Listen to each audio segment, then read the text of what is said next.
Philadelphia. Hello, everybody. I am John Barchard along with Vince Quinn and Taylor Credentis. Live once again. We are finally back at Sandbox Studios. And Vince Quinn, first of all, how are you feeling other than the rain? First off, John, I'm feeling great. I'm feeling so great that, in fact, we're going to hit him with another. Oh! What's going on, Philadelphia? Fucking playoff football, dude. Let's go. You know what's amazing, Vince Quinn? What? Besides playoff football, I got a new hat. You want to see it? I do want to see it. Okay, you see this Liquid Death hat right here? I know podcast. You got to go to YouTube to check it out. But watch this. Watch this. Bang. Watch this. Watch this. Hey! Yeah, looking good. For those of you not subscribing to our YouTube channel, it's the same hat, but updated. They listened. This one's smelly, stinky. Lasted for a year and a half. Now, got another year and a half out of this one because I wear it every single day. So, You really do. Mike from Liquid Death is going to join us in a little bit, but man, oh man, you are very correct. What happened? What did we not just witness a season full of awesomeness? Did we not get everything we fucking asked for? I mean, I'm sitting here going, wow, there is literally so much not to talk about that Zach Berman has an article posted 9 hours ago about Josh Sweat fixing computers, which I think is great. But there literally is a playoff game in 2 days, and I feel like we're hanging out with brick walls. And it's just everyone's, I mean, you know, and maybe if we fucked up, I guess there was a lot of people thought we were going to the negative route on the last episode. I apologize. I was just making fun of the situation. I was like, oh my God, we will only entertain this for a moment. This is a bloodbath.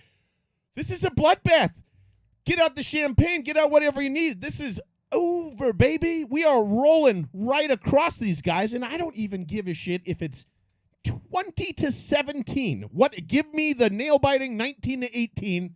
They're not losing. However you want to score this at home, because I know I bet like I fucked up every time. I'm like, we're going to kill them. But they're going to kill him, man.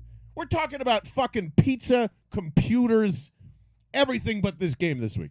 Yeah. Unbelievable. Oh, it's crazy. It actually reminds me, there was a time, this was a couple of years ago, back when I was on the dating scene, John, hot commodity out there. And I'm on the apps, right? I'm on the apps. I connect with this one girl. We're going back and forth. Wait. Plural apps at once? Yes. What? Why would I fish with one rod when I can use 6? I only fished with one rod, so I missed out. That's all I'm saying. And define rod how you want, I guess. But I don't have 6. But so you're on the apps. So I'm on the apps, and I'm talking with this woman, and it's going really well, right? We're going back and forth. Energy's good. I'm feeling it. Sometimes you can feel that in a text. You know what I mean? It's like, oh, this is good. Replying back, funny, whatever. It's going. And then one day she just suddenly goes, yeah, actually, I got to go on vacation. I'm going to this trip. I'll talk to you in a week.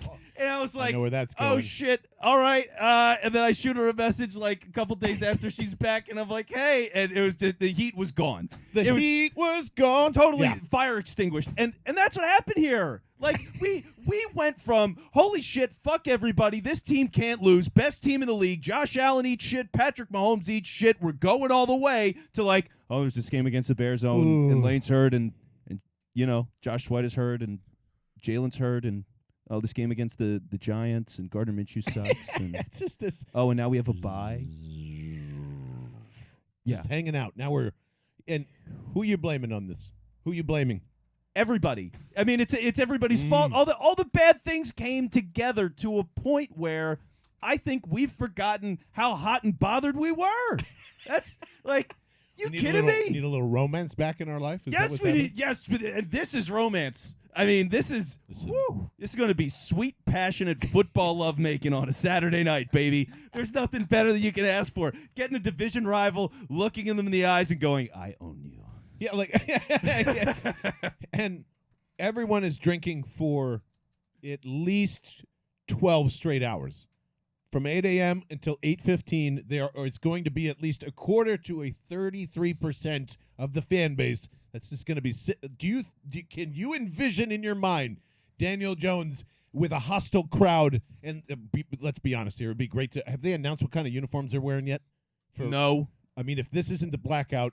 I mean, come on. You got Batman. You've got all this shit heading towards that. It should be black jerseys for the NFC Championship game. Like, there is no way that Jacqueline's Blackberry alcohol breath is going to suddenly correct all of the mistakes that the Giants have made. I just smelled that. Yeah, see, it's just like Oh, God. there is no possible psyche in which, especially a guy that went to Duke, if your name's not fucking Christian Laettner, sorry, like you cannot handle this crowd. Saquon has heard loud crowds before, but it's Penn State, and I'm not even going to go into because I know you'll be offended by that, and I don't want to offend anybody today because this is all positive. But I mean, like, what Wink Martindale doesn't think Boston Scott's a Giants? I mean, come the fuck on, man. That automatically means 2 touchdowns, 88 yards on 9 fucking carries. He's gonna break one big one. They'll let him score at the end when Gardner Minshew's there, and they're up big, hopefully, and they're handing off the football for one more in the kisser. Like, what are we talking about here? Yeah, all the Wink Martindale stuff is like it's like an old Elmer Fudd bit where he's like, "Oh, surely the wabbit won't see that trap that I've laid," and then like he's hanging from the tree upside down 10 seconds later. Shit, you Like, got me. there's Yeah. no doubt Boston Scott scores a touchdown. That's one of the easiest bets I've ever heard in my life. He is absolutely scoring this week. There's no doubt Hand about it it. off to him on the first play, and let's Oh, just see what happens. Let him ride, baby. Let him return kicks. Like just give him the ball and see what he can do because he's going to dominate this week. But yeah, like this team is so much better than that team. That's the most basic element of all of this, right? You can say what you want with little nuances and whatever. The Eagles are healthy. The only guy that's missing is Avonte Maddox. That is the only guy. That's it.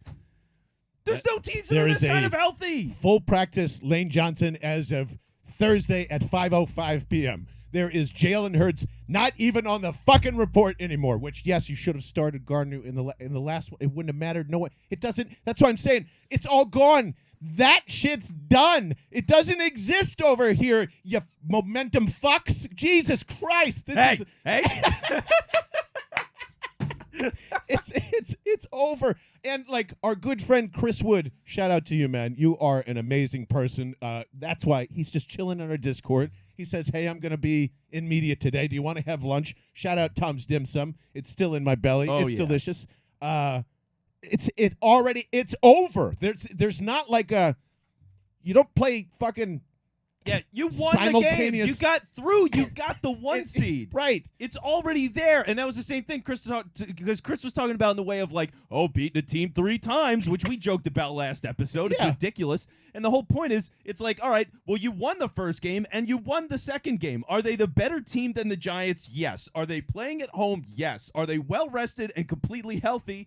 Yes. What's there to talk Did about? they literally not run one RPO when they played, even when Jalen was at like 85%? No, this is the reason. Right here, you show nothing because they knew, just like everyone else in the fucking world, the Giants were going to beat the Vikings, and they were coming here. So why show them anything? A team you're familiar with all the time. Show them nothing. There's going to be some serious shit that we have never seen. Well, I always say that and then it never happens. But we are going to see a very well-scripted first 25 set of plays to set the fucking tone. And then it's going to be, okay. Yikes. Like, I can already envision. I think we told Mike this too, but like 7-0 Giants. No doubt about it. They win the coin toss. They defer. It is 7-0. Everybody goes, see, rust, blah, it's all those noises for exactly 20 minutes, and then it's just over after that. That's what I feel. It's kind of like, sure, I'm sure they won't go down quietly or whatever, but it just takes, again, one stinky burp from an Eagles fan landing on Daniel Jones' nose, and he's not going to see one open wide receiver for the rest of the day. Yeah, let's be real about who the Giants are. They're a completely average team by every stretch of the imagination. They're average. Look at every stat. Look at the record. Look at the talent. They're an average team, okay? They're an average team in a shit conference. But there's 3 playoff teams in the NFC East, and did you see what the Cowboys did to the Bucs, Vince? I know. It's the Vikings were bad. We all knew it. They beat the Vikings. Of course they did. And now they come into town, and what happened? I mean, look, they played a close game against our totally dejected, hardly playing team that was waiting for this game, and they got their ass kicked at home by the Eagles. So, like, what are we worried about? What are we talking about? It's crazy because, like, I get it for a while. Again, all this powering down and slowing down, and you just kind of lose some energy. Nobody's going to wake up till Saturday, apparently. Like, Well, maybe if we're going to wait that's till the case. It's going to be Saturday afternoon, and everyone's going to be like, oh, yeah, there's playoff football, and we're the 1 seed. We're the 1 seed! The number 1 seed! You don't get this. This is the best path you can ask for. Teams will kill for this. Careers are played where teams are not in this spot. Ever. Listen, Ever. I think there's one culprit here, okay? I know we're dancing around it. No one wants to say it. Fuck you, Phillies. Fuck you. Sucked out all the goddamn energy. 11 years. Oh, we haven't done this in 11 years. Oh, my God. And then you get to the dance. You don't spend enough fucking money. You should have had Trey Turner and all that shit. I know, whatever. Baseball Well, they people got are gonna him. yell at me. Whatever. They got him. But it sucked out. Now everybody's just going, yeah, we'll see. Everybody got their fucking arms crossed because Doc can't get his shit together across the street. And Embiid's scoring 40. No one gives a fuck about that either. We're all sitting here going, yeah, we'll see.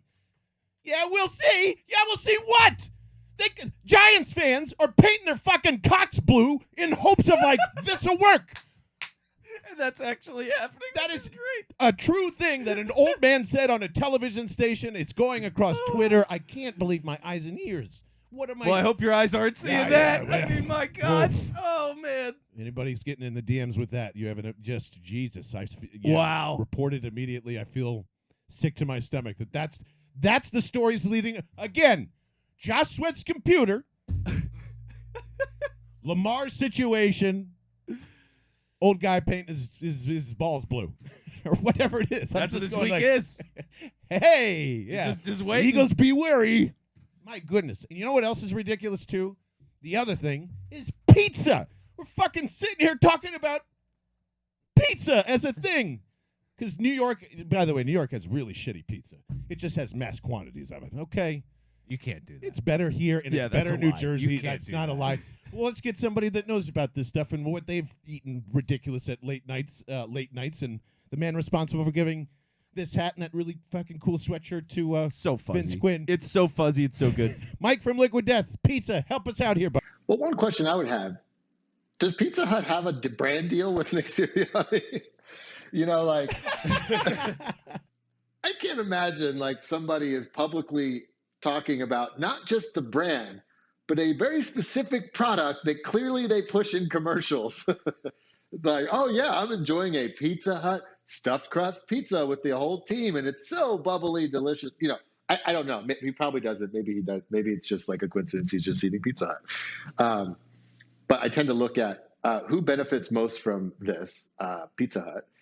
So you have to think that maybe that there's something going on there. Much like Devontae Smith and Wawa from earlier this year, and everybody loved that, but hated, the fact that Nick Sirianni was eating Pizza Hut. So, yeah. Case in point, any road trip, like going into a gas station, there is nothing healthy to eat in a gas station other than maybe a protein bar. Like literally there's nothing else in there. So it's like, yeah, when you're traveling or it's late night or, you just have limited options of things you can eat. And it's like at that point, like, who cares? Like is Pizza Hut great pizza? No. But is it like, oh my God, I can't even chew this. It's so gross. No, of course not. Like it's food. You'll eat it. There is no such thing as bad pizza. There's pizza I won't pay for. Totally. I'll eat things for free, but I will not. There is either free or better. And I feel that same way about cheesesteaks as well. There's no bad cheesesteak. There's just stuff I won't pay for. That's all. If you hand it in front of me, it's fine. And you're right about like, oh God, a gas station. I think it's instantly every type of bad prepackaged beef product in the world is what I take off the shelf almost immediately.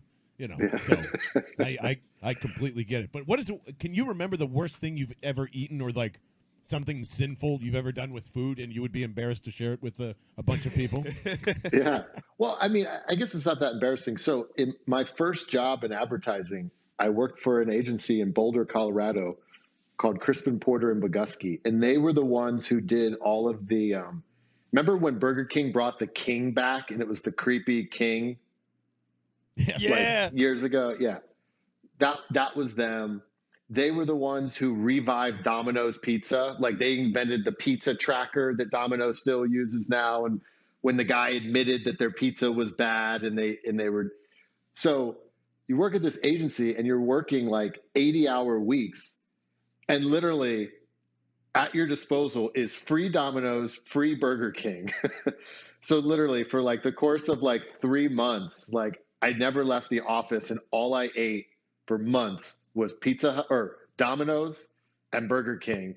And then they had fridges full of energy drinks and caffeine. So I'm just pounding monsters and eating pizza and burgers for months. Dude, I can't thank you enough because this is going to be our 3rd season together. I know we've known each other for quite some time now, and the fact that we're still partners in this makes me so happy, and all the different stuff you guys are doing. It's crazy how many worlds are colliding where we see like Liquid Death everywhere. I just want to tell you this. Our good friend Mike K, who used to cover the Eagles all the time, literally texted me this just before we started recording. Dude, do you guys own freaking stock down in Charlotte? Liquid Death is everywhere. And it's just a credit to like how much you've taken over pretty much this entire earth, man. And very inspirational to all of us in terms of like taking something, some guys just wanting to go do their own shit, and you made something great, man. And you've made an incredible brand around it, and we couldn't be happier for you. And we're happy that you're with us for 2023 as well, brother.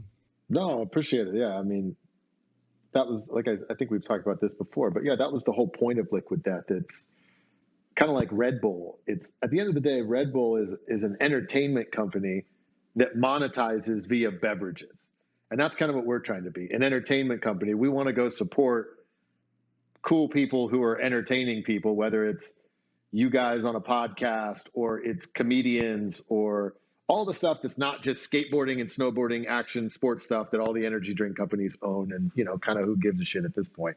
But there's a whole other world of entertainment out there, and that's always what we're going to keep investing in. And especially for us, what gets me most fired up is finding the cool people to support that Coke and Pepsi and the big guys like don't give a shit about and are probably not going to necessarily support. So that's what it's all about for us.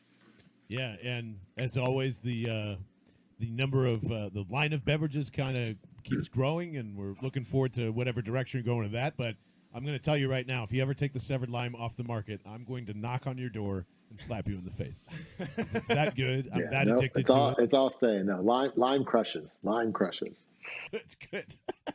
Yeah, as it should. I mean, yeah, it's phenomenal. We're with them all the time. So again, like just being a part of all of this, we've got the cornhole boards that are right over there. So with all the merch and everything, we just love everything you're doing, man. And like you said, getting involved with all these creators, you're always up to something fun, something interesting.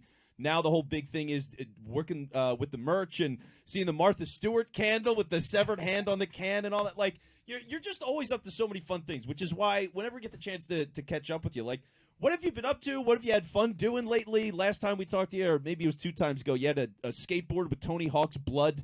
Like, what have you been up to, Mike? Yeah, I mean, we have we have a ton of fun stuff coming out this year because we brought in, a lot of the times when we work with these kind of like celebrity folks like Tony, we get connected to these people because like we hear that like they're fans of the brand. And then they actually come and become investors in Liquid Death.